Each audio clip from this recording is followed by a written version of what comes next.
tourne. Et où est-ce qu'on en était? Qu'est-ce qu'on a dit? Qu'est-ce qu'on a fait? C'est une bonne question. Mais en fait, comme j'ai parcouru des pages un petit peu après, du coup, je ne sais plus où on s'est arrêté. Oui.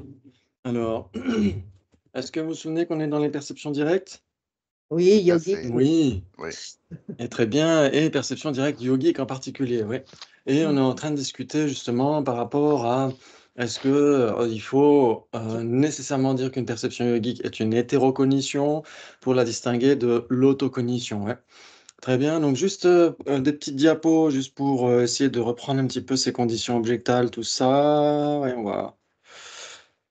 Ok. Donc normalement, vous devriez voir ça. Oui. Ouais, ces trois conditions nécessaires. Donc ici, on est toujours dans le contexte Sautrantika, ouais, pour essayer de décrypter un petit peu comment fonctionne la perception. Et, euh, et donc, on a trois conditions nécessaires qui sont. Objectal, la condition dominante et le moment de conscience immédiatement précédent. Voilà, bravo, c'est magnifique. Et donc, par exemple, ici, nous aurions en effet pardon. Ok, cette condition objectale qui serait par exemple une mandarine. Et donc cette condition objectale va renvoyer un aspect à la conscience. On pourrait dire avec la science moderne que la lumière se réfracte sur le contour, etc. Et donc renvoie des ondes plus ou moins courtes, plus ou moins longues. Et ça se transforme en signaux électrochimiques dans le cerveau, etc. Et l'esprit appréhende tout ça. Donc on dira simplement que la condition objectale projette un aspect à la conscience.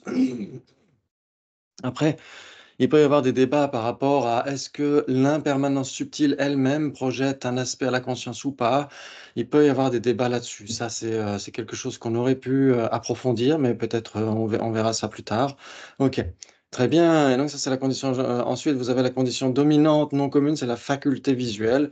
Et vous avez la condition antécédente. En effet, c'est un moment de conscience immédiatement antérieur. Ok. Et donc, quand on divise les causes, on a des causes qui sont substantielles. Par exemple, pour une pousse de blé, vous avez la cause substantielle et vous avez là les conditions coopérantes. Ouais, la cause substantielle, c'est celle dont l'entité se transforme pour donner son effet, l'entité même de son effet. Et les conditions coopérantes, ce n'est pas leur entité substantielle qui se transforme pour donner l'entité de l'effet. Ouais, ça parle à tout le monde jusqu'à maintenant? Oui. Oui.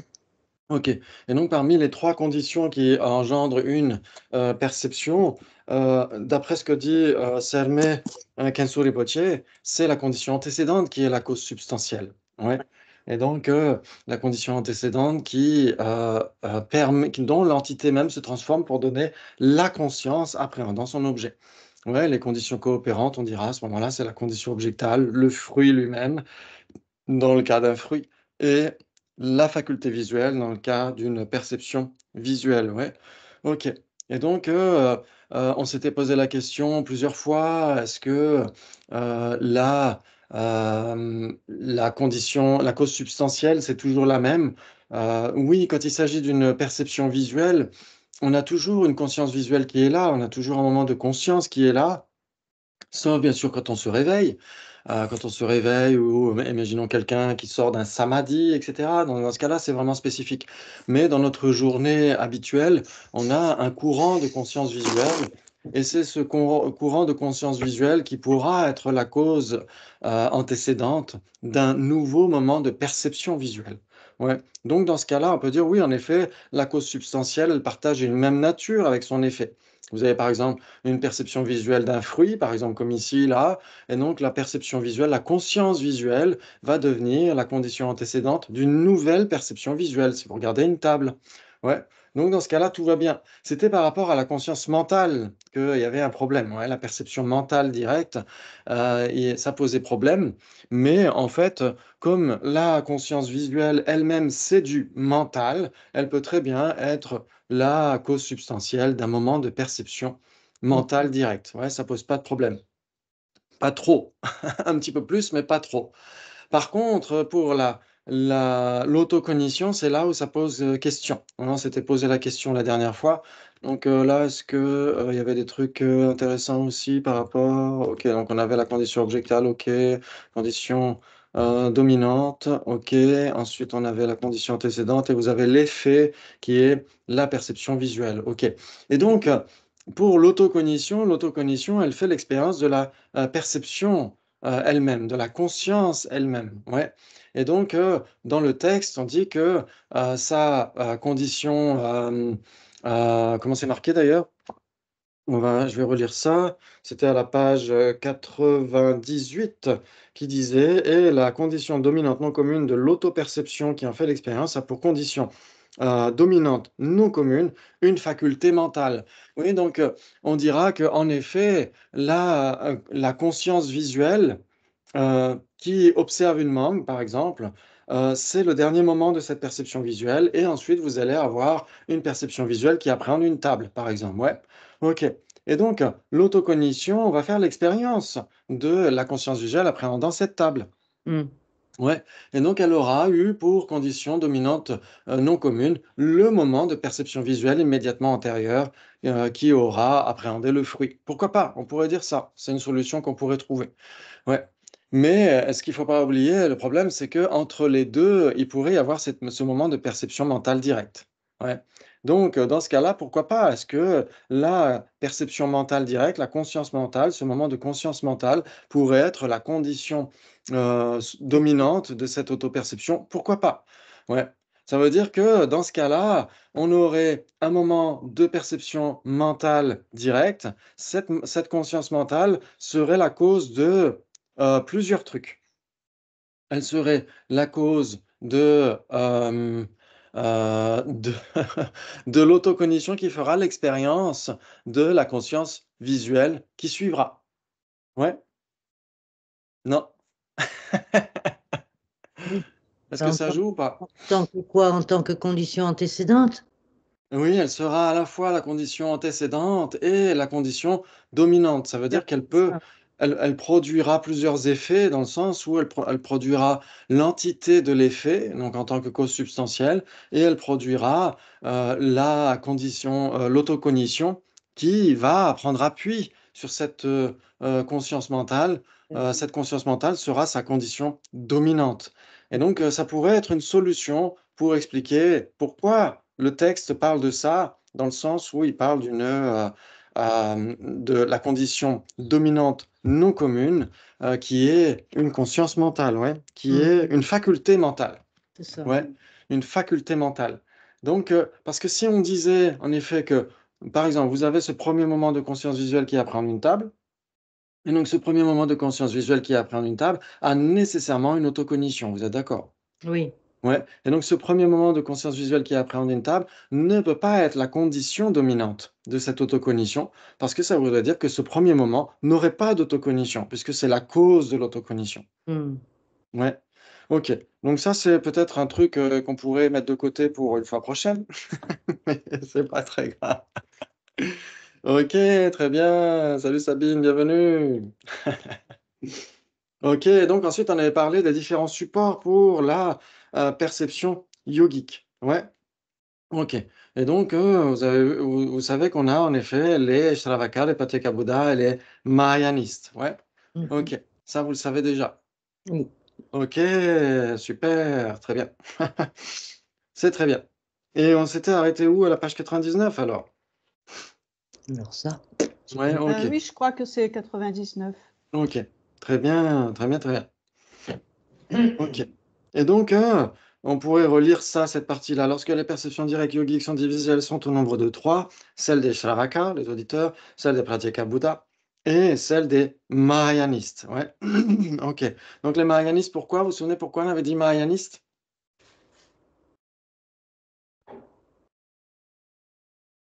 Tadam, ta, ta, ta, ta, ta. Une bonne question. Pourquoi est-ce qu'on ne dit pas Bodhisattva? Ah, parce que ça comporte les bodhisattvas et les bouddhas. Oui, exactement, Ouais. tout à fait. C'est super. Ça veut dire qu'une voie mahayaniste inclut non seulement les bodhisattvas, mais les bouddhas. Ça veut dire qu'il y a 5 voies, vous êtes d'accord? Voie d'accumulation, voie de préparation, voie de vision voie de méditation et voie au-delà de l'apprentissage. Et donc, la voie au-delà de l'apprentissage du Mahayana, c'est nécessairement pas une voie d'un bodhisattva, Hmm. mais c'est une voie mahayaniste. Pourquoi? Parce que c'est une voie d'un Bouddha. Oui, oui. Waouh, c'est super ça. Ok. Très bien. Et donc, cette division est effectuée du point de vue de la base, la personne qui en est le support. Ouais, si ces mêmes perceptions sont divisées du point de vue de leur nature, on parle de celle de la voie de vision, de la méditation et de l'au-delà de l'apprentissage. Ouais, ok, ça veut dire qu'une perception, pour les Sautrantika, une perception directe yogique n'existe pas sur les voies d'accumulation et de préparation. Ouais. Ouais, c'est ce qu'on avait vu dans la définition d'une perception yogique, c'est dans le continuum d'un arya. Hmm. Ouais, OK, très bien. Mais ça pourrait poser question parce que, OK.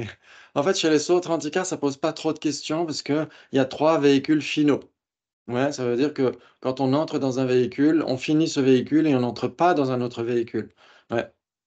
Mais, en effet, pour d'autres écoles, les écoles marianistes, ça pourrait poser question, ouais. Parce qu'on pourrait entrer dans la voie des Shravaka, obtenir l'état d'Arhat et donc on est nécessairement un Arya. Ouais, et donc ensuite on passe sur le Mahayana quand on développe Bodhicitta et donc on est un Arya, on est un Mahayaniste, mais on n'est pas un Arya Mahayaniste. Ouais, donc c'est là où ça poserait question. OK. Ah oui, Parce qu'un justement, Arya un comment Arya on fait la Mahayaniste différence? hein, pardon? T'allais le dire. Comment on fait la différence entre un arya des Sotantrika, enfin des Oui. Pratika Bouddha, et puis un arya? Pardon. Oui, c'est-à-dire qu'un arya du véhicule fondamental, autant qu'un arya mahayaniste, doit nécessairement avoir une réalisation directe du non-soi de la personne, ouais. Mhm. Une perception yogique du non-soi de la personne, et même des 16 aspects des 4 nobles vérités, mais en particulier du non-soi, ouais. Ok. Et donc, en effet, un arya du véhicule fondamental est nécessairement sur ce véhicule fondamental. Ouais. Mais quand cette personne développe bodhicitta, cette personne ensuite passe sur le Mahayana, ouais, Oui. Mhm. sur une voie du Mahayana. Mais cette personne commence sur la voie d'accumulation du Mahayana. Et donc cette voie d'accumulation n'est pas une voie d'un Arya Bodhisattva. Oui. Ouais. Oui, parce qu'il n'a pas le non-soi des phénomènes, c'est ça le problème. Alors en fait, c'est parce que c'est parce qu'un Arya Bodhisattva commence à la voie de vision du Mahayana. Voilà. Ouais. Et là, cette personne est entrée sur sur la voie d'accumulation du Mahayana, donc c'est une voie qui n'est pas une voie des Arya Bodhisattva. Donc cette personne est un Arya parce qu'elle a toujours une réalisation directe du non-soi, et c'est un Bodhisattva parce qu'elle est passée sur la voie mahayaniste, la voie d'accumulation du Mahayana, mais ce n'est pas encore un Arya Bodhisattva, parce qu'elle n'est pas encore sur la voie de vision ou la voie de méditation du Mahayana. Alors, je vais peut-être extrapoler, mais ça veut dire que ça se passe au niveau des terres, c'est ça? Au 8e Oui, bhumi, il y a le changement? oui, on dira qu'en fait, c'est à partir du premier bhumi, du premier bhumi du Mahayana qu'on est un Arya Bodhisattva, ouais. Hmm. Et donc, avant cela, cette personne n'est pas un Arya Bodhisattva. C'est un Arya et c'est un Bodhisattva. Pour quelqu'un qui est passé sur le véhicule fondamental avant, c'est un Arya et c'est un Bodhisattva, mais ce n'est pas un Arya Bodhisattva.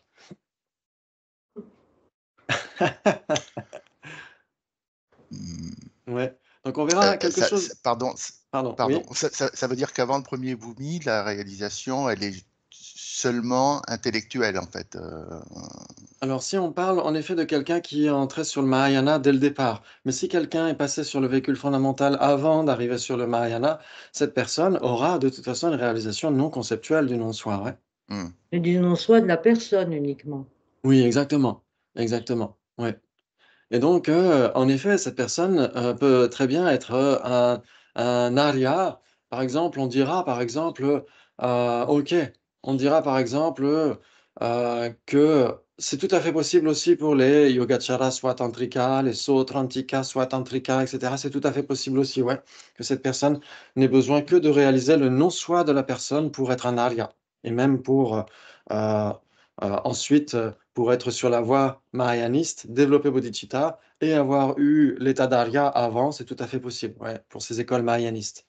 Ouais, mais ça, c'est juste parce que, pour ces écoles non prasangika, il n'y a pas besoin de réaliser la vacuité pour être un arya. Hmm. Ouais, c'est ça que ça veut dire. Ouais, pour être un arya bodhisattva, oui, mais pour être un arya, non, pas nécessairement. Ouais, OK. Ok. Donc là, si on parle du point de vue des Sautrantika, c'est plus simple parce qu'il parle de véhicules finaux. C'est-à-dire qu'une fois que la personne obtient son nirvana, elle ne passera pas sur la voie marianiste. Ouais, cette personne décède, son continuum cesse. Ouais. Ok. Très bien, très bien, très bien. Ok. Ah, pardon.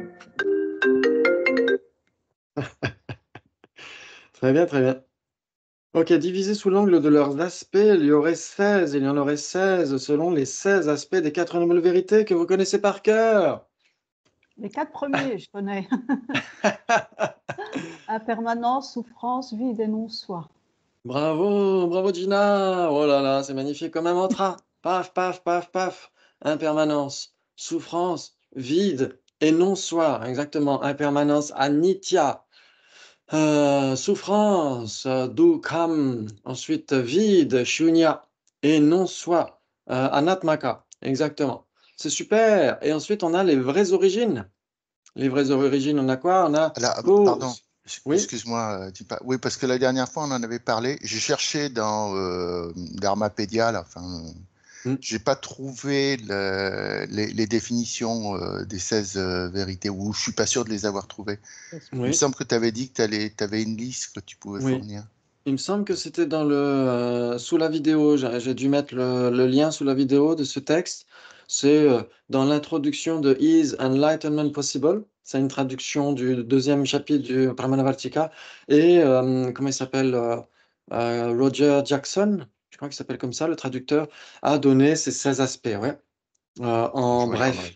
Et j'ai certainement mis aussi un autre texte de Jeffrey Hopkins dans Meditation on Emptiness, où en effet, alors il faudrait que je rajoute que c'est soumis à un copyright d'ailleurs, il faudrait que je rajoute ça parce que même quand on fait une traduction française d'un texte anglais, on n'a pas le copyright. Ouais, donc ces textes sont présentés comme ça publiquement, mais on ne devrait pas les utiliser de manière publique juste à titre personnel parce que il y a toujours les copyrights. Ouais, donc c'est important de penser à ça. Mais en effet, il y a aussi il y a un texte de Jeff Hawkins et il y a aussi un autre texte. Par contre, celui-ci n'est pas nécessairement soumis à copyright parce que c'est une traduction à partir du tibétain, une présentation de l'école Sautrantika de Chankya Rinpoche Dorje, où j'ai mis le tibétain et ensuite le français, où il parle des 16 aspects des quatre nobles vérités aussi. Ouais. Donc, c'est bien sûr important de le comprendre parce que ça montre à quel point l'enseignement du Bouddha est vraiment spécifique par rapport aux aux autres traditions spirituelles. Ouais, ça veut dire que, en effet, l'impermanence, tous les composés sont impermanents, tout le monde ne l'acceptera pas. Ouais, seule la tradition bouddhiste mentionnera. Ensuite, tous les contaminés sont souffrance, ça, tout le monde ne l'acceptera pas nécessairement. Oui, le vide et le non-soi, c'est pareil. Le vide, c'est pour les écoles, par exemple, Sautrantika, c'est l'absence d'un soi permanent, unitaire et autonome. Ouais.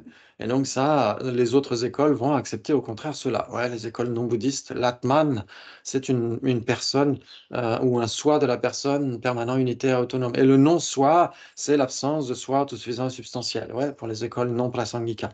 OK. Et ensuite, pour les vraies origines, on a hetu, la cause. Ouais. Ensuite, on a samudaya, l'origine. Ouais. Ensuite, on a quoi? Prabhava, le fort développement. Et puis, pratyaya, les conditions. Ouais, ça veut dire qu'on est en train de réfuter le fait que les souffrances soient produites soit par prakriti, la nature, la pâte à modeler des samkhya, soit un dieu créateur, Ishwara, etc., etc. Ouais. Ou que ce serait né de soi-même, comme diraient les Samkhya, etc. Donc ces différents types d'aspects des vraies origines permettent de contrecarrer des points de vue acceptés chez les non-bouddhistes. Ouais. Et ensuite, on a quoi? On a les vraies cessations, avec les quatre aspects Nirodha, ouais, les cessations. C'est-à-dire qu'il y a la possibilité des cessations des vraies souffrances et de leurs origines. Tout le monde ne l'accepterait pas. Ouais. Ensuite, on a Shanta, la paix. Ouais, ça veut dire que c'est une pacification totale des afflictions et de leurs graines. Ouais, c'est pas simplement un lieu dans le samsara, comme une ombrelle recourbée, comme chez les Jains, etc. Ouais. Et ensuite, on a pranita. Pranita, c'est l'élévation suprême, ouais, l'excellence. Ça veut dire que c'est au-delà des samadhis. Ouais, certains pourraient penser que le nirvana, c'est un samadhi, une concentration. etc. Alors que chez les bouddhistes, c'est pas ça, c'est beaucoup plus que ça. Ouais, c'est une élévation suprême, c'est supérieur à cela. Et puis ensuite, on a Nissarana, c'est la sortie définitive. Oui, ça veut dire qu'on ne revient pas. Dans le samsara, c'est terminé. Une fois qu'on a éliminé les afflictions et leurs graines, c'est terminé, on ne peut plus revenir. Ouais, c'est une sortie garantie, une sortie définitive. Donc ça, c'était pour les aspects des vraies cessations. Et ensuite, c'est les vraies voies. Ouais, donc il y a une voie qui mène vers la cessation. Certains pourraient penser, non, il y a la cessation, d'accord, mais il n'y a pas de voie qui y mène. Bah si, il y a une voie, marga. Ouais, ensuite, cette voie, elle est cohérente, nyaya, elle est cohérente dans le sens où la réalisation directe du non-soi permet les vraies cessations. Ouais, elle est cohérente par rapport aux fruits spirituels qu'on veut obtenir, ouais, à l'obtention du nirvana ou des vraies cessations.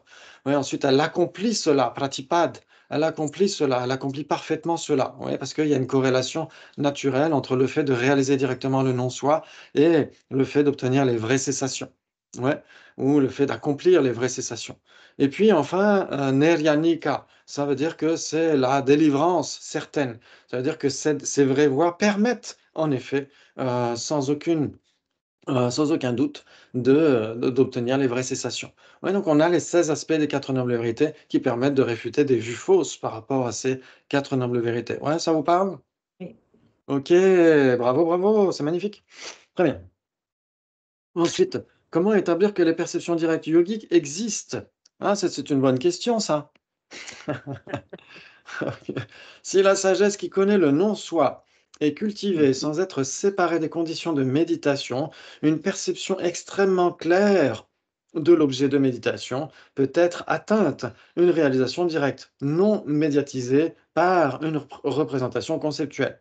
Ouais, parce que sa base est stable et qu'elle est un phénomène mental qui ne nécessite pas un effort renouvelé quant à ce qui est déjà été établi ou conditionné. Oui, sa base est stable parce que l'esprit qui réalise le non-soi a pour base la claire lumière. C'est magnifique ça. Elle ne nécessite pas d'efforts renouvelés parce qu'une fois que la condition a été établie, elle en résulte automatiquement. Un contre-exemple serait le saut en hauteur pour lequel tout effort doit être réitéré à chaque fois, indépendamment de l'entraînement effectué. C'est exactement ce que dira Acharya Dharmakirti dans les Pramanavartika. Ouais, pour montrer la possibilité de l'éveil ou des vraies cessations permises par la réalisation yogique, c'est-à-dire que pour le corps, il y a des limites. C'est-à-dire que le corps humain sur la planète Terre, pas sur Mars ou sur la Lune, le corps humain ne pourra jamais sauter à une hauteur d'1 kilomètre. Ça, c'est impossible. Ouais. Et donc, le corps naturel ne peut pas faire cela, ouais, le corps humain. Alors après, si c'est une personne optimisée comme dans Avengers, là, c'est différent. Ouais, par exemple, Hulk, il arrive à sauter très très haut hein, dans les nouvelles versions de Hulk, pas comme les anciennes des années 70. Et donc, un humain optimisé, en effet, pourrait à la rigueur sauter 1 kilomètre. Mais un être humain normal, sans équipement spécial, etc., ne peut pas sauter à une hauteur de 1000 mètres. C'est impossible. Le corps humain a ses limites. Par contre, l'esprit est claire lumière, prabhava. Oui, ça c'est la claire lumière. Et donc cette claire lumière permet en effet que les limites soient repoussées encore, encore et encore. C'est-à-dire que plus on se familiarise avec quelque chose, plus ça devient une seconde nature d'une certaine manière. Ouais. Et surtout, quand on se familiarise avec quelque chose qui relève de la réalité. Le non-soi, c'est la réalité. Non plus on est en accord avec la réalité, plus c'est stable, forcément. Ouais, on ne pourrait pas s'entraîner indéfiniment avec quelque chose qui est irréel, ça ne fonctionnerait pas. Ouais. Mais on pourrait débattre là-dessus. Ouais, on pourrait se dire que nous nous sommes entraînés, nous nous sommes familiarisés avec la saisie du soi depuis des temps sans commencement. Et donc, c'est certainement quand même suffisamment stable, parce que depuis des temps sans commencement, ça a une certaine stabilité. Ok. Très bien, très bien. Ok. Ce raisonnement qui établit les perceptions directes, donc là on est à la page 100, ce raisonnement qui établit les perceptions directes yogiques est crucial parce que dans le cas contraire, il serait impossible d'établir l'existence de l'omniscience, Namkien, ou namba tamche kemba. Ouais. Ou sarva kara jnata en sanskrit, ouais. Ok. Et du reste. Donc, non seulement l'omniscience, mais le reste. Oui, ça veut dire que plus on entraîne l'esprit à connaître ces objets clairement, plus les voiles qui l'obscurcissent, les voiles qui l'influencent, perdent du terrain. Et donc, l'omniscience pourrait être obtenue. Donc là, par rapport à l'omniscience, il y a beaucoup, beaucoup de débats. Ouais. Surtout dans le dernier chapitre du Tattva Samgraha de l'abbé Shantarakshita, le compendium de réalité. Euh, il y a pas mal de débats par rapport à ça. Il s'appuie beaucoup sur Acharya Dharmakirti, sur le Pramanavartika d'Acharya Dharmakirti. Il y a beaucoup de choses assez similaires. Ouais. L'abbé Shantarakshita mentionne aussi que la nature de l'esprit est clair-lumière. Ouais. Exactement comme le fait Acharya Dharmakirti quand il dit Sengiranshi Veselde Dhimanani Loburwa. Ouais, la nature de l'esprit est clair-lumière. Les souillures sont adventices ou accidentelles. Et l'abbé Shantarakshita mentionne exactement la même chose pour prouver la possibilité de l'omniscience. Ouais. Et donc, il y a pas mal de débats par rapport à ça. Ouais, certains, par exemple, quand on lit Namba Tamche Kemba, ouais, quand on dit Tamkien, Tamche Kemba en tibétain, ça peut vouloir dire la toute connaissance. Et c'est ce qu'acceptent surtout les Vaibhashika. Les Vaibhashika diront qu'un Bouddha est tout connaissant. Ils ne vont pas dire qu'il est omniscient. Ouais, elles vont dire que quand le Bouddha dirige son esprit vers un objet, il connaît tout de cet objet, ouais, comme un rayon laser, ouais, qui tranche à travers la réalité et qui connaît tout de cet objet. Et quand il dirige ensuite son esprit vers un autre objet, il connaîtra tout de cet objet. C'est ça, la toute connaissance mentionnée par les Vaibhashika. Ouais. Et il y a un commentaire du Visuddhimagga de Buddhaghosa. Alors, je ne sais plus de quel maître c'est ce commentaire, mais c'est mentionné justement dans ce texte qui parle du Tattva Samgraha, qui dit qu'en effet, qu'est-ce qui empêche le Bouddha d'orienter son esprit vers plusieurs objets en même temps? Puisque c'est un Bouddha, il fait ce qu'il veut. Et donc, il pourrait très bien orienter son esprit, donc son rayon laser, vers tous les objets en même temps. Et donc, qu'est-ce qui l'empêche d'avoir l'omniscience? Ouais. Et donc, il y a pas mal de questions par rapport à ça et des débats très, très intéressants dans un texte de Sarah McKinlock. J'ai oublié le titre, je crois que c'est Omniscience and the Rhetoric of Reason. Ouais. Et donc, elle décrypte justement ce dernier chapitre du Tattva Samgraha de l'abbé Shantarakshita qui débat avec des non-bouddhistes. Ok, donc ça, c'est juste des petits détails, c'est du praliné en plus. Ok. Très bien. Si en cultivant la sagesse qui réalise le non-soi, on ne se sépare pas des conditions de sa génération et on s'y accoutume pleinement, il est possible de l'accroître indéfiniment. Cet accroissement est incommensurable, à l'inverse des activités comme le saut en hauteur pour lesquelles il existe des limites, indépendamment des performances que l'on a atteintes. La différence est qu'il n'est pas nécessaire de dépendre d'efforts renouvelés concernant les choses dont l'esprit est devenu familier. Ouais, c'est exactement ce que dit le Bodhisattva Shantideva. Ouais. Na kinchidastita dvastu, yada vyasa karam. Il n'est rien qui ne devienne plus facile avec de l'habitude. Ouais. C'est-à-dire que pour l'esprit, on s'entraîne encore, encore et encore pour faire en sorte que ça devienne une seconde nature et que ça devienne si familier et que l'esprit n'a plus d'effort à faire. Ok, très bien. Et donc, il y a de même un raisonnement qui établit l'existence des autoperceptions. Alors, est-ce que ce raisonnement est valide? Ça, c'est une très, très, très bonne question. Ok, donc le syllogisme. Donc, prayoga en sanskrit ou jorwa en tibétain. Ok, le syllogisme. Le sujet, une conscience visuelle appréhendant du bleu, est une cognition qui possède ce qui fait l'expérience d'elle-même parce que c'est une cognition dont il existe un souvenir après qu'elle a eu lieu. Voilà. Comment cela? Donc ça, c'est le syllogisme. Le sujet, une conscience visuelle appréhendant du bleu, ça c'est le sujet. Le prédicat, c'est est une cognition qui possède ce qui fait l'expérience d'elle-même, donc elle a une autocognition. Ouais. Ce qui fait l'expérience d'elle-même. Et la raison, c'est parce que c'est une cognition dont il existe un souvenir après qu'elle a eu lieu. Mais parce que les Sautrantika vont dire qu'on a besoin de l'autocognition pour se souvenir par la suite du sujet lui-même. Ouais. Et donc, qu'est-ce que nous dirions si nous n'acceptions pas l'autocognition?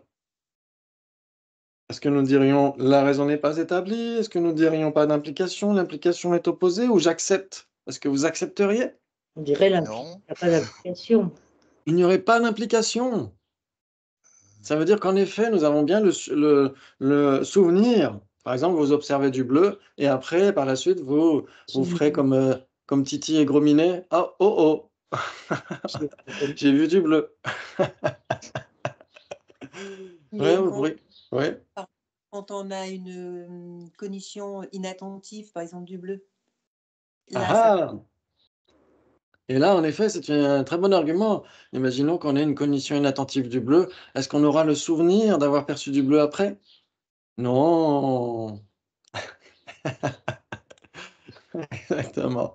On n'aura pas le souvenir d'avoir perçu du bleu après. Ouais. Et donc, ici, en effet, ça veut dire que si on n'a pas le souvenir d'avoir perçu du bleu ultérieurement, on n'aura pas eu, en effet, de cognition valide en temps et comment dire, à l'instant T, C'est-à-dire préalable. conscience visuelle réalisant du bleu, il ne faudrait pas dire appréhendant. Oui, exactement.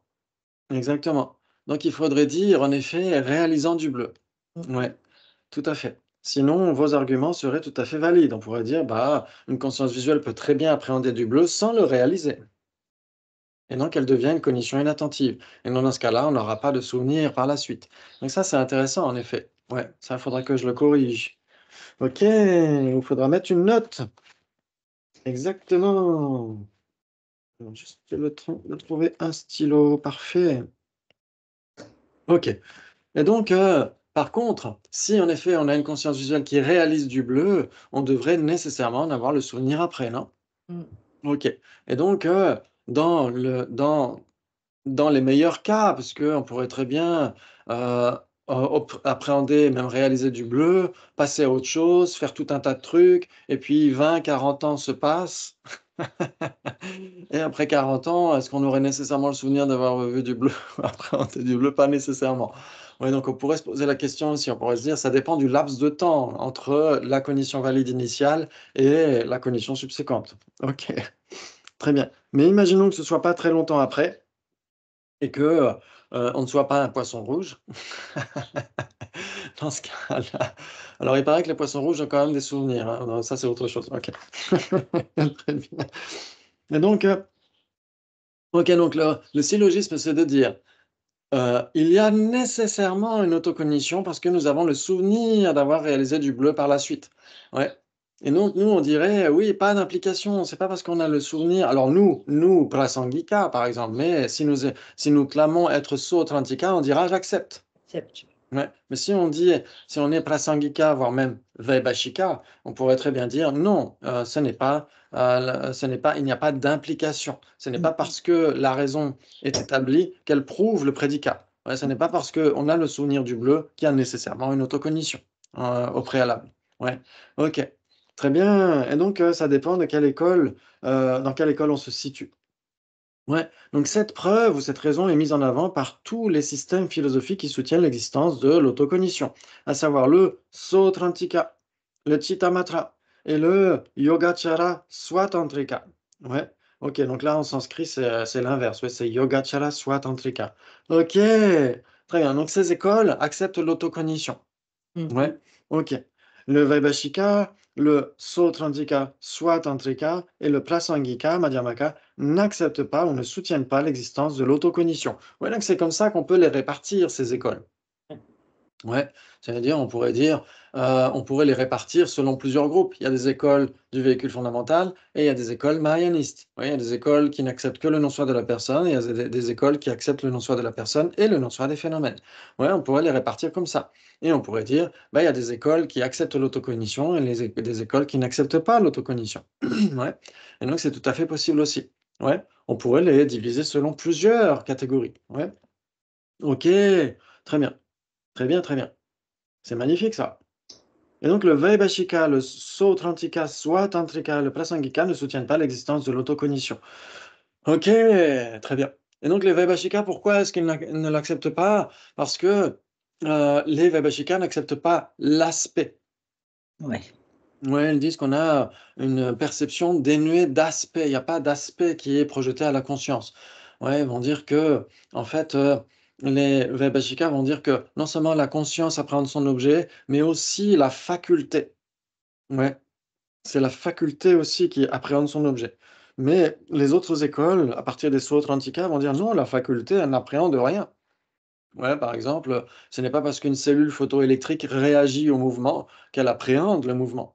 Ouais, et donc c'est Mhm. pareil. Alors les Sautrantika, est-ce qu'ils parlent de cellules photoélectriques? J'en sais rien, mais en tout cas, les Sautrantika, à partir des Sautrantika, ils diront aux Vaibhashika, non, ce n'est pas parce que la faculté est nécessaire pour que la conscience appréhende son objet que la faculté elle-même appréhende son objet. Il n'y en a pas besoin.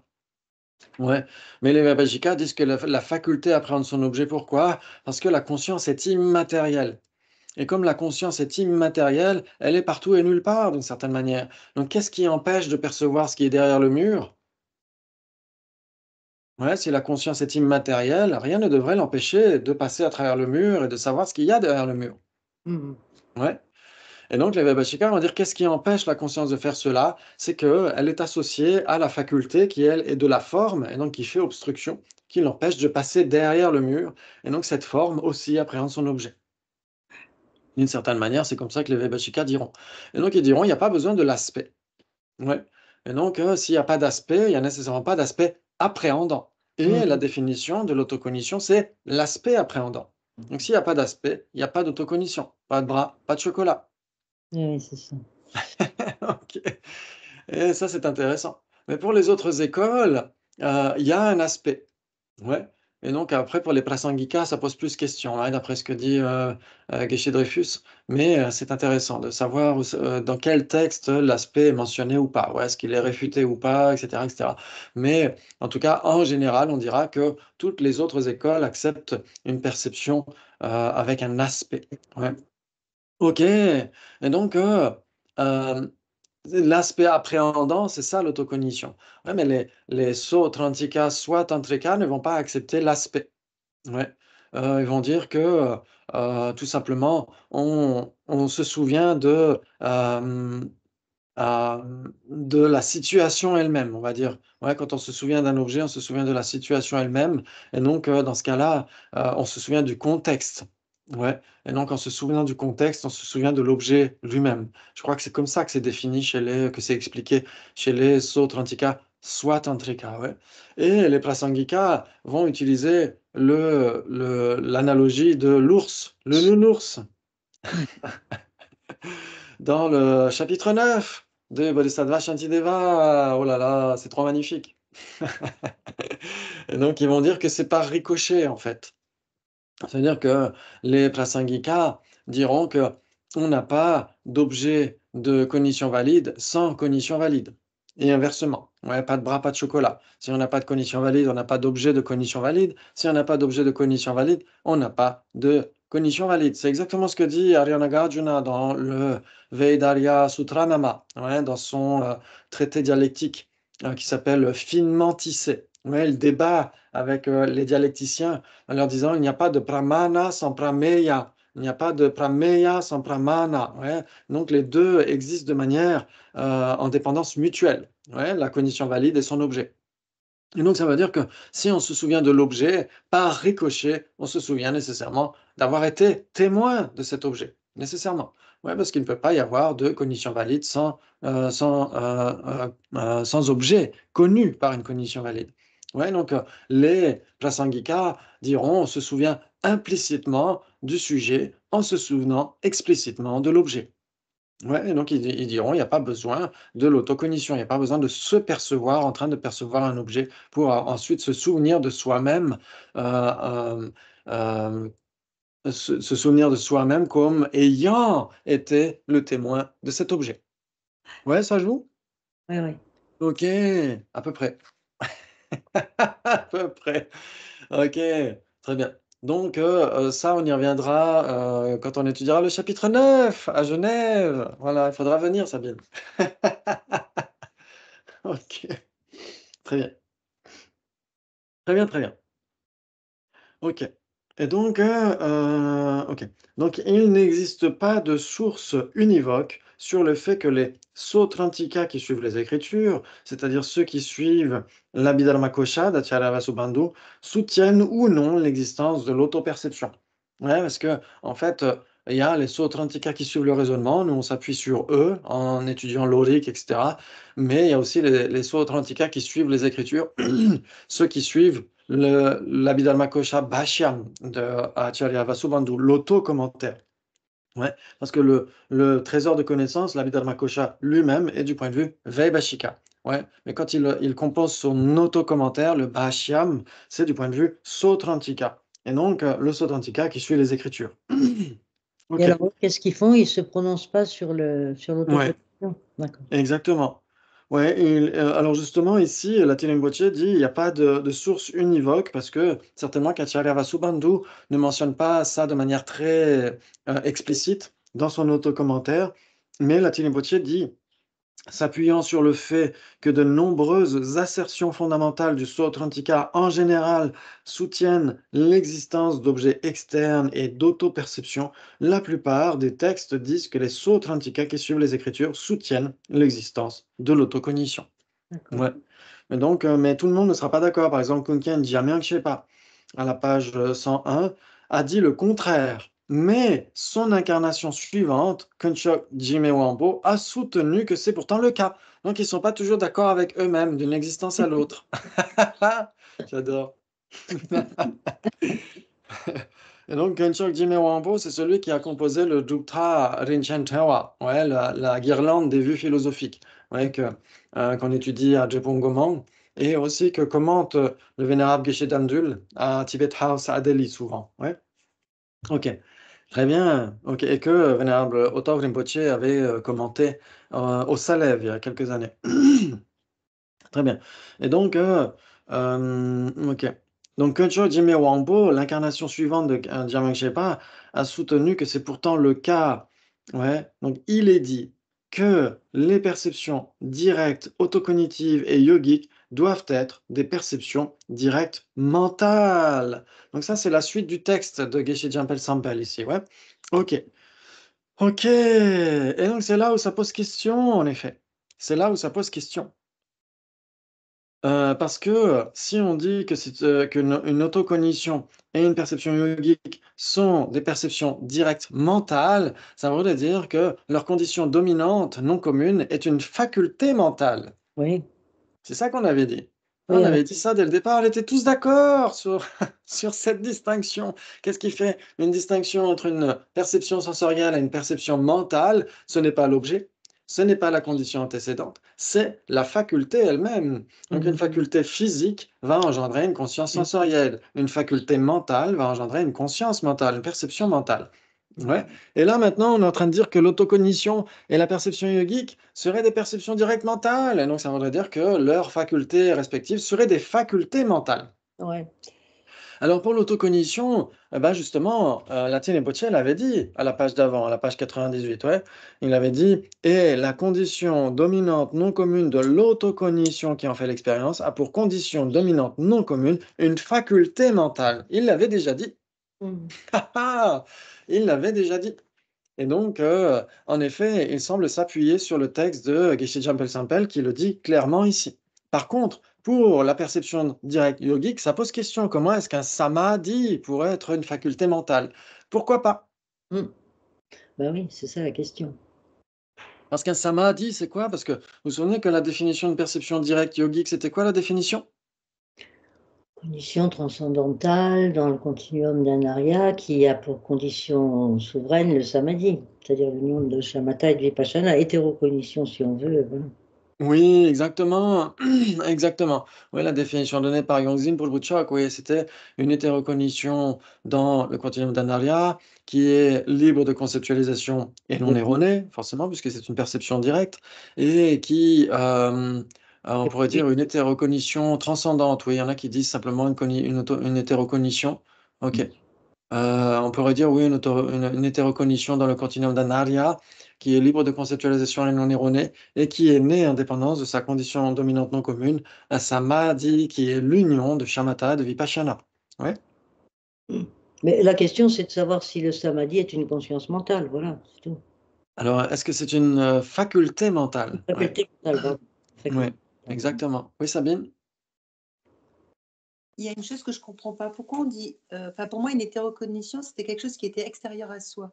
Je ne comprends pas pourquoi c'est une hétéroconnexion, puisqu'en fait, pour avoir un samadhi, c'est le calme mental et la sagesse, et c'est bien intérieur. Oui, exactement. En fait, quand on dit hétérocognition, ça veut dire que la conscience elle-même, qui est intérieure, se dirige vers l'extérieur. Elle est intérieure, mais elle se dirige vers quelque chose qui n'est pas elle. Ouais, alors que l'autocognition, elle s'oriente vers la conscience elle-même. Elle autoconnaît la conscience. Une hétérocognition, c'est une conscience, donc c'est un phénomène intérieur à la personne, en effet, mais qui se dirige vers un objet qui n'est pas elle, une table, un phénomène autre que cette conscience elle-même. Donc c'est pourquoi on dit hétérocognition, parce qu'elle se tourne vers ce qui n'est pas elle, ce qui est autre qu'elle-même. Mm. Non? Oui. Oui, donc par exemple, pour avoir le calme mental, se concentrer sur un, oui, mais sur un point extérieur, mais Oui, ça veut dire j'ai du sur un, mal à comprendre ça. ouais, Je sais pas par comment- exemple, on pourrait se concentrer, par exemple, sur soit une vérité ultime, soit une vérité conventionnelle, etc. Donc là, ici, chez les Sautrantika, on peut se concentrer soit sur l'un des aspects des quatre nobles vérités, on peut méditer sur sa propre impermanence, par exemple. Eh ben, l'impermanence elle-même, c'est quelque chose d'autre que la conscience elle-même. Ouais. Et une visualisation. Par exemple, une visualisation, par exemple, chez les Sautrantika, ils acceptent aussi cette possibilité de méditer sur un élément, par exemple l'eau ou la terre, etc. Et donc, cette visualisation, bien sûr qu'elle est interne à la conscience, parce qu'elle n'existe pas à l'extérieur de la conscience d'une certaine manière, mais cette visualisation n'est pas la conscience elle-même. C'est-à-dire que l'image mentale n'est pas la conscience elle-même. D'accord, j'ai Ouais, compris. c'est dans ce sens-là, ouais, exactement. Alors que l'autocognition, elle fait l'expérience de la conscience mentale elle-même. Mhm. C'est ça qui est intéressant. C'est ça qui est intéressant. C'est peut-être pour ça aussi qu'il y a le débat entre transcendant et hétérocognition. Oui, oui, exactement. Ça veut dire qu'en effet, si on dit simplement une cognition transcendante, ça veut dire que ça implique que ce soit dans le continuum d'un arya. Ouais, c'est ce qui permet de transcender le monde. Ouais. Et donc, en effet, ça peut être un objet. Si c'est une cognition transcendante, normalement, c'est dans le continuum d'un arya. Ça permet de transcender le monde. Hein, ça veut dire que dans ce cas-là, il faut que ce soit un shamatha et un vipassana qui ait pour objet l'un ou l'autre des aspects des quatre nobles vérités. Ouais. Ouais. Parce que si c'est simplement un vipassana mondain, dans ce cas-là, ça ne peut pas engendrer l'état d'arya. Mm. Ouais. Si c'est un vipassana mondain, ça veut dire que dans ces explications sur les samadhis, etc., euh, il est tout à fait possible de générer les samadhis et les dhyānas, les concentrations de la forme et du sans-forme, sans même être bouddhiste. Ouais. Mm. Sans même avoir le renoncement. Ouais. Sans même avoir la sagesse du non-soi, etc., etc. Ouais, ça veut dire que si quelqu'un se concentre très très bien, à une parfaite concentration, cette personne va développer shamatha, qui est un niveau d'accès, on peut même dire le premier niveau d'accès au dhyana, au premier dhyana. Ouais, il y a 7 niveaux d'accès au premier dhyana. Et shamatha, c'est le tout premier niveau, c'est-à-dire c'est le niveau débutant. Ouais. Et ensuite, il y a l'analyse spécifique des caractéristiques. Cette analyse spécifique des caractéristiques, c'est le second niveau d'accès au premier dhyana. Et donc, cette personne, qu'est-ce qu'elle va faire? Elle peut, si c'est mondain, elle va dire, OK, la sphère du désir, c'est très grossier. On n'a que des casseroles, que des problèmes, que des galères. Et la sphère de la forme, c'est beaucoup plus paisible. Ouais, donc, en analysant les aspects grossiers et paisibles, cette personne développe vipassana. Mais c'est un vipassana mondain. C'est-à-dire qu'elle n'a pas pour objet le non-soi ou la vacuité, etc. Et donc, ça veut dire que cette personne va obtenir l'union de shamatha et de vipassana mondain. Et donc, cette personne n'obtiendra pas l'état d'arya. Mm. Ouais, elle va simplement rester dans les niveaux de concentration extrêmement élevés du samsara. Ouais. Par contre, si on développe shamatha vipassana avec un objet libérateur, tel que les 16 aspects des quatre nobles vérités pour les Sautrantika, dans ce cas-là, en effet, on va engendrer une sagesse transcendante qui permet de transcender le monde et donc d'obtenir l'état d'arya. Ouais. Et donc, c'est pourquoi il faut que ce soit un samadhi qui a pour objet, donc qui est l'union de shamatha et vipassana, qui a pour objet quelque chose qui permet de transcender le monde. Il ne faut pas que ce soit simplement les aspects grossiers et paisibles des vipassana mondains. Ouais, ouais, ça vous parle? Oui. Ok, génial. Ça, c'est Ça vraiment super. rajoute aussi l'importance du fait qu'il y ait une transmission, qu'il y ait une bénédiction Mm. qui soit transmise, parce que ça prend sens par rapport à cette transcendance, quoi. Oui, exactement. C'est pour ça qu'il faut qu'il y ait des Mm. instructions qui soient données par un maître qualifié qui lui-même soit dans une tradition bouddhiste, etc. Parce que si c'est juste des transmissions pour développer shamatha et vipassana comme ça, mondain, on ne s'en sortira jamais. On restera dans le monde, dans des états extrêmement subtils, mais qui ne sont pas du tout la fin de l'histoire. C'est toujours le monde, c'est toujours le samsara. Ouais. Donc c'est pourquoi, en effet, il faut avoir des instructions sur ce qu'est shamatha et vipassana qui soient supramondains. Et d'ailleurs, c'est mentionné aussi dans les textes, par exemple dans le texte de Yonzin Purbuchok, dans le Lorik, où il dit, en effet, il fait la distinction entre une perception directe yogique et une perception directe yogique valide. Quand il parle d'une perception directe yogique valide, il mentionne les objets de cette perception yogique. Il dit un non-soi plus ou moins grossier et ou l'impermanence subtile. Mhm. Et donc ça évoque les aspects des quatre nobles vérités. Ouais, quand il dit que, en effet, la cognition, comment dire, la perception directe yogique valide, c'est toujours une sagesse hétérocognitive dans le continuum d'Anarya, libre de conceptualisation et non erronée, etc., qui est née en dépendance de sa condition dominante non commune, un samadhi qui est l'union de shamatha et de vipassana, et qui réalise nouvellement un non-soi grossier ou subtil et ou l'impermanence subtile. Et donc, il mentionne les objets, et ces objets sont supramondains pour les Sautrantika. Ouais. C'est ça qui est intéressant. Alors que les prasangika, eux, diront on peut très bien réaliser ces non-soi grossiers, subtils des Sautrantika ou cette impermanence subtile, on ne sera toujours pas un arya. On aura une perception yogique directe, mais on ne sera pas un arya. Ok, c'est pas grave. Et puis, mais en tout cas, chez les Sautrantika, eux vont dire ces objets, le non-soi grossier ou subtil, ça veut dire l'absence de soi permanent, unitaire, autonome, ou encore l'absence de soi autosuffisant et substantiel. Ça, ce sont des objets qui, quand ils sont réalisés, quand ils sont réalisés directement, permettent l'état d'arya. Ouais, exactement. Mais pas pour les écoles plus subtiles comme le Prasangika. C'est intéressant ça, pour ceux que ça intéresse. Mhm. Ok. Et donc ici, ça pose question, en fait, est-ce qu'un samadhi peut être une faculté mentale? Ça, le problème. C'est une bonne question, ça. Ouais. Parce qu'un samadhi. Tu n'avais pas dit que c'était un ensemble de causes qui faisait que. On n'avait pas trouvé la solution comme ça, que c'était un ensemble causal? Oui, un ensemble causal. Après, je sais Exactement. Oui, Mhm. oui, oui. Alors l'ensemble causal, je crois qu'on en avait parlé par rapport à l'autocognition et par rapport à l'impermanence, etc. Euh, oui, je crois par rapport à l'autocognition. Euh, Dans le sens où on a en effet une faculté mentale, cette faculté mentale pour une perception directe yogique ou une perception directe mentale, cette faculté mentale, elle comprend aussi une autocognition, ouais, nécessairement pour les Sautrantika. Et donc l'autocognition de la faculté mentale va engendrer l'autocognition de la perception directe mentale ou la perception directe yogique, pourquoi pas. Ouais. Donc parce que c'est un ensemble causal, exactement. Ouais. Mais peut-être que l'ensemble causal, c'était pas quand on parlait des débats par rapport à l'impermanence, ouais, qu'est-ce qui engendre l'impermanence subtile de la table? Est-ce que ça pourrait être l'impermanence subtile des planches de bois? Ouais, pourquoi pas? Parce que c'est toujours un ensemble causal. Il y a les planches de bois, leur impermanence, etc., qui vont créer la table et son impermanence, etc. C'est peut-être à ce niveau-là qu'on parlait d'ensemble causal, exactement. Ok, très bien, Ouais, très bien. définir ce que c'est qu'une faculté mentale. Alors, une faculté mentale, c'est quoi la définition? C'est la condition souveraine non commune du mental direct, si j'ai bien compris, ou pas. Alors, oui, mais peut-être pas que de cela. Si on suit le texte de Geshe Jampel Sampel, lui, il va dire que même les autocognitions et les perceptions, comment il le dit, lui? Il a dit que les perceptions directes aperceptives, donc les perceptions directes autocognitives et yogiques, doivent être des perceptions directes mentales. Donc, elles aussi doivent avoir une faculté mentale.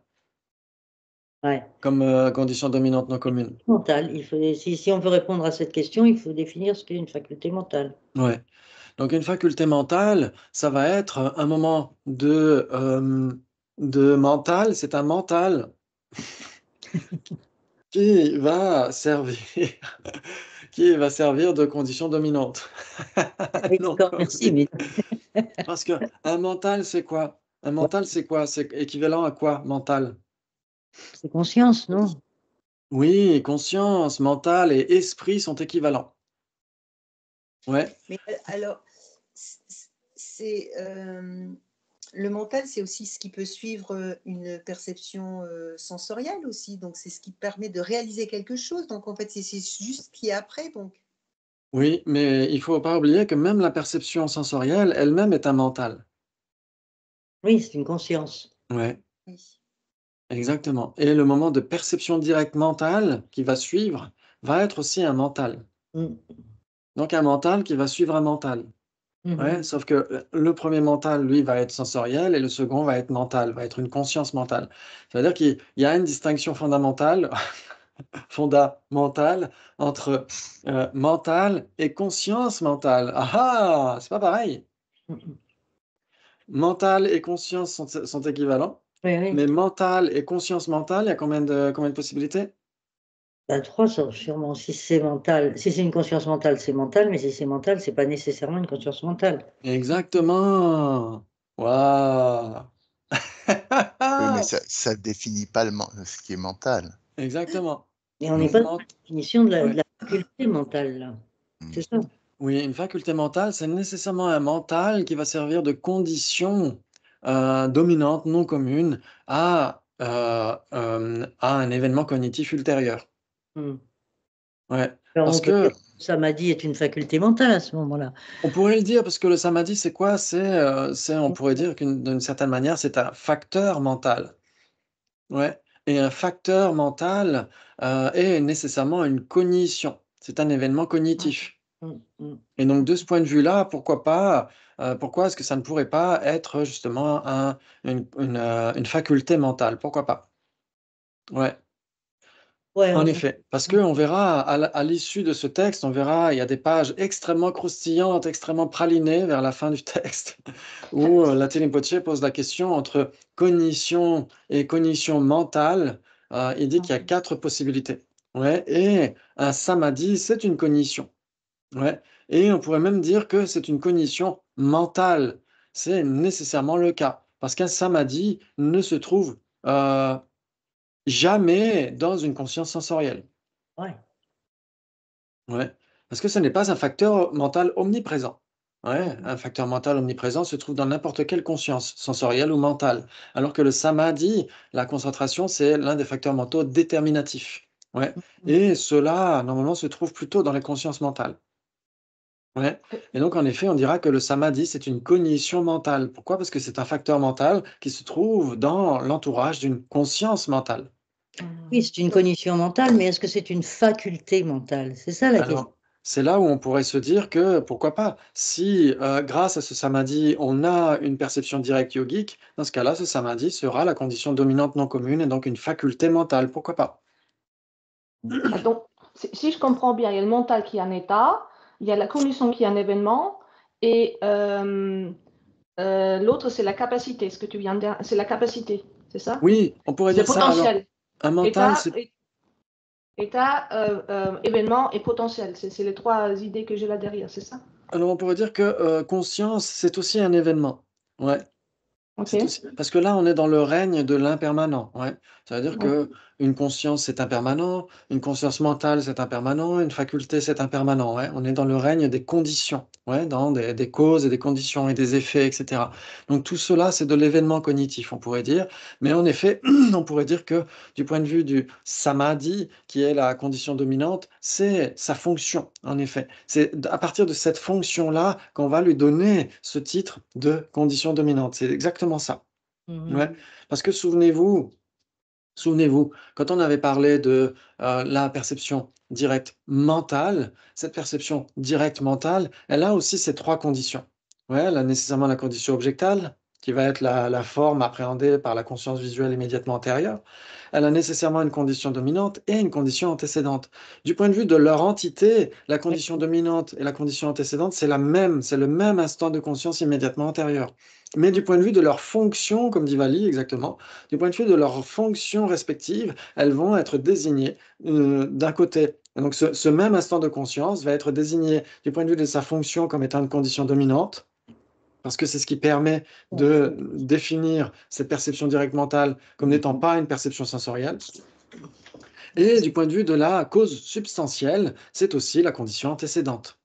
Ouais, du point de vue de sa fonction d'être une cause substantielle, c'est la condition antécédente. Mais c'est le même instant de conscience qui va avoir deux isolats différents. Une même entité, deux isolats différents, deux descriptions différentes en fonction des fonctions différentes que ce même instant de conscience va avoir.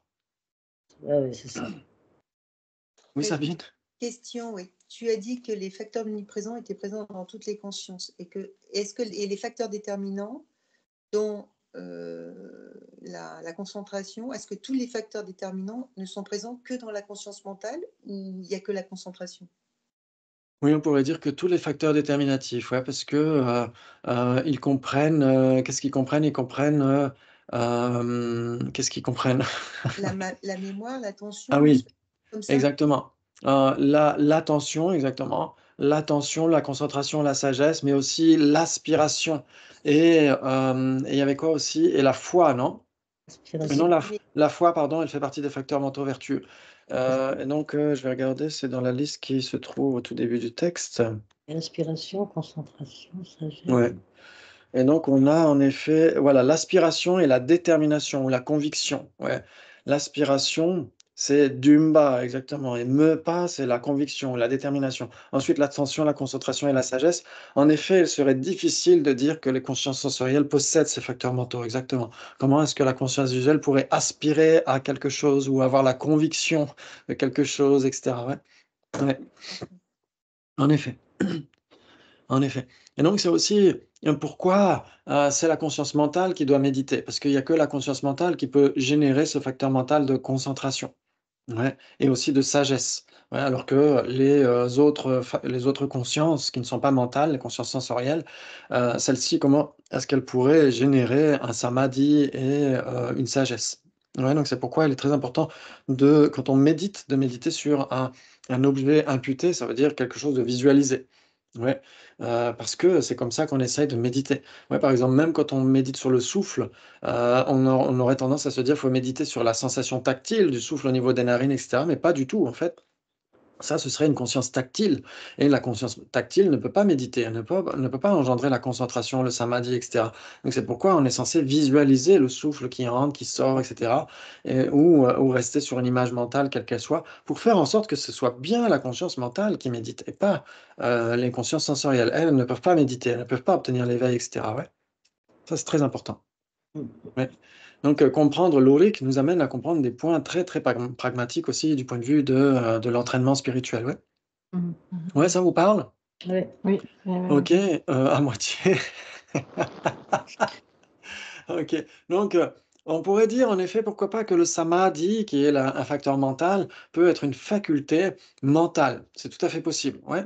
Donc, moi, j'aurais pas grand-chose à dire par rapport à ça. Mais si on dit que les autocognitions et les perceptions yogiques sont des perceptions directes mentales, comment faire la distinction entre les unes et les autres dans ce cas-là? Mais ici, il y a des points très intéressants qui sont mentionnés dans la suite du texte, mais hélas, on n'aura pas le temps de le voir. Il y a juste une mention qui est faite par Kunken Gyamyangchepa, qui dirait que, en effet, ce sont alors peut-être c'est dans la note. Oui, c'est dans la note ici qu'on pourrait voir, tout simplement ici. Quand Geshe Jampel Sampel introduit la raison par «il est dit», il indique que ce point n'est pas uniformément accepté par tous les érudits Gelugpa. Ouais, quand il est dit que les perceptions directes autocognitives et yogiques doivent être des perceptions directes mentales, quand il est dit, il est dit, ce n'est pas nécessairement accepté par tout le monde. Par exemple, Konkian Jamyang Shepa, par exemple, soutient que le seul genre de perception directe mentale est celui qui est produit à la fin d'un continuum de perception sensorielle. Ouais, c'est-à-dire celui qui est explicitement indiqué par Acharya Dignaga et Dharmakirti. Les autres genres de cognition, tels que les clairvoyances et les perceptions auto-cognitives et yogiques, sont pour lui des cognitions mentales et perçoivent directement, mais ne sont pas des perceptions directes mentales. C'est-à-dire ça ferait partie des directs mentales non indiquées en cette occasion, c'est ça? Alors pour les clairvoyances, oui, en effet, mais les perceptions yogiques directes, elles n'en font pas partie de celles qui sont indiquées en cette occasion et pas indiquées en cette occasion. C'est pourquoi Ok. Jamyang Shepa dira ce sont des perceptions directes et ce sont des perceptions mentales, mais ce ne sont pas des perceptions directes mentales. Exactement comme ce qu'on a dit tout à l'heure, quelqu'un qui passe pour les écoles mahayanistes, ouais, quelqu'un qui passe sur le véhicule fondamental devient un Arya, ensuite passe sur le Mahayana, cette personne devient un Bodhisattva, c'est un Arya, mais ce n'est pas un Arya Bodhisattva. D'accord, oui. Hmm. Oui, par exemple, il y a d'autres débats comme cela. Par exemple, quand par exemple, vous avez du métal en fusion. Ce métal en fusion est chaud et brûlant. Et donc, si c'est chaud et brûlant, c'est nécessairement du feu. Et donc, Ouais, ça veut dire que le métal, ce qui est de la matière, de la terre, en fait, le métal, c'est l'élémentaire d'une certaine manière. Donc, ça veut dire que ce qui n'est pas du feu serait du feu. Hmm. Et donc, certains, pour échapper à ce type de débat, diront le métal en fusion est d'une part chaud et d'autre part brûlant, mais il n'est pas chaud et brûlant. C'est ça. Sinon, ce serait du feu. Mhm.